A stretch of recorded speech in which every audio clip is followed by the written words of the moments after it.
فاطمة قاسم waxay tirisay hees cusub oo erayadeeda ay waqti dhow inta aan joogno Addis Ababa ay tirisay erayadana waxaan ka xasuusnahay dhulkaygow dushaadu waa barwaaqo dabayshaadu waa udgoon dalxiis kaagamaan iman Faadimo Qaasim bal waxaan jecelahay aniga oo dhowrkaasi eray ka xasuusan heeska cusub ee aad tirisay ee ku saabsan xaaladda Soomaaliya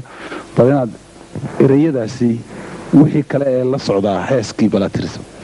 maxamed daahir aad iyo aad ayaa u mahadsan tahay heestii haddaan erayadeeda kuu sheego dabeel yahay adigaa dawaafee dadkaygii damaaday dabaadigii ka haray iyo dalkaygii udgoonaa dabuubtayda gaarsii hooyo dihashadeedii iyo dalandalkeedii dooxatadu ay dubatoo dabka saaratoo daleel taagan baan ahay hooyo danabyadeedii dugaag loo waro deerada iyo cawsha dabad kula diboodoo dunida laga diiday baan ahay dalkaygow dushaada waa barwaaqo dalkaygow dabeeshaadu waa udgoon tahay dalkaygow meelaan kugu doorsanayo miyay dunidaba ku taallaa dalkaygow inaan dibadaha wareego inaan dawarsado shisheeye qaxooti inaan danmoodo dallaawe inaan ahaado waxay dantu igu xambaartay kolkii duulba duul wareemay kolkii nabad laysu diiday sokeeyo kolkuu isdooxay duqowdii la dhaafi waayey kolkay dihatee sundaacday ayaa naftayda la soo dallaabay dalkaygow dalxiiskaagaman iman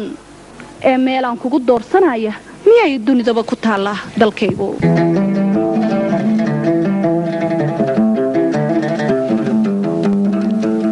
dalkaygow dushaada waa barwaaqe dalkaygow dabeeshaadu waa udgoontahe dalkaygow dalxiiskaagaman imaanin dalkaygow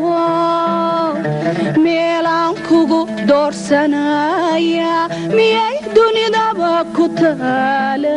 dalkaygow inaan dibadaha wareego inaan dawarsado shisheeyaha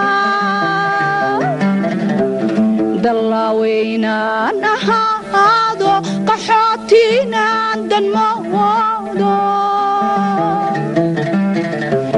waxay dantu igu xambaartay dalkaygo kolkii duulba duul wareemay dalkaygo